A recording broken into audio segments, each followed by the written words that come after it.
everyone. Sidney St. James. Welcome to Season 8, Episode 12, Parable of the Unforgiving Servant.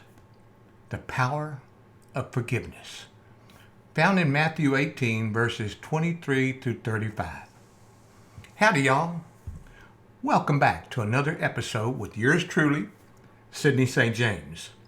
We're rolling through Season 8 and Episode 12, and I've got a tale now that's hotter than a jalapeno in July. Right here from our own bustling city of Georgetown, Texas. So, pull up a chair, grab a glass of lemonade, and let's dive into a story about the power of forgiveness.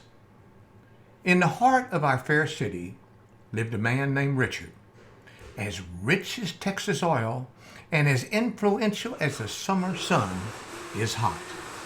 He was a kingpin in the business world with a knack for numbers and a heart as tough as a longhorn leather. But beneath that shiny exterior, there was a storm brewing. A storm of unforgiveness as dark as a thundercloud. Now, on one fateful day, Richard hears about his old business partner, David. Poor David's luck had turned south faster than a duck in winter. His business was like crumbling, like dry cornbread, and he was up to his eyeballs in debt. But instead of lending a helping hand, Richard sees a chance to settle an old score. He demands his money back, leaving David in a real pickle. Word spreads through Georgetown like wildfire. Folks are whispering and tut-tutting about Richard's cold heart. That's when Father Thomas, a man as wise as an owl and as kind as an angel, decides to step in. He pays Richard a visit, hoping to shine some light on the fellow's heart. Sitting across from Richard, Father Thomas listens to his tale of bitterness and revenge. Then, with a voice as calm as a summer breeze, he tells Richard about the parable of the unforgiving servant. Son, he says, holding on to anger is like drinking poison and expecting the other person to get sick. Those words strike Richard like lightning on a clear day. He realizes he's been chewing on bitterness like it's a tough piece of jerky. So, with a heart suddenly lighter than a feather, Richard goes to make things right with David. They meet at a cozy little cafe downtown where the coffee's as strong as a Texas tornado, and Richard lays it all out, asking for David's forgiveness. You could hear a pin drop as David takes it all in. Finally, with a sigh as deep as the Rio Grande, David nods. I forgive you, Richard. Let's turn this page together.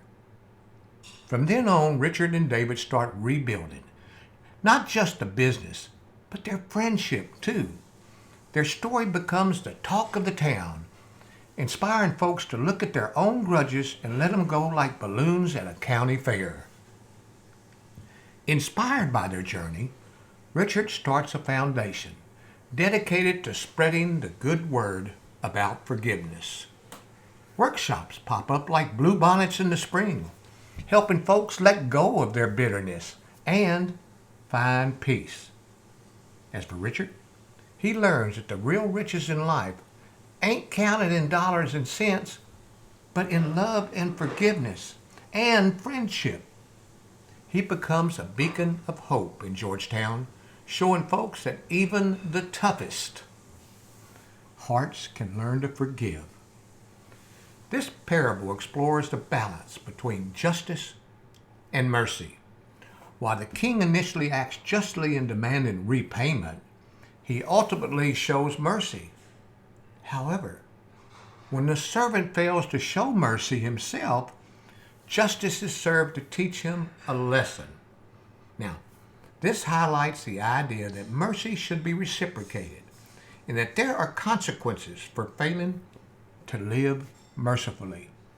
So, dear listeners, As we wrap up this story from our little corner of Texas, let's remember the lesson Richard and David taught us, that forgiveness ain't just a gift to others, it's a gift that we give to ourselves.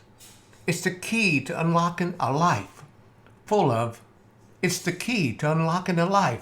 peace and happiness. This is Sidney St. James signing off with a tip of my hat and a smile on my face. Remember to sprinkle just a little forgiveness in your day and watch how it brightens everything up. And before you go, do me a favor. Hit that bell down below to like my story. And if you haven't, be sure to go and subscribe to my broadcast. So until we see you later, it's later alligator, after wild crocodile, and peace.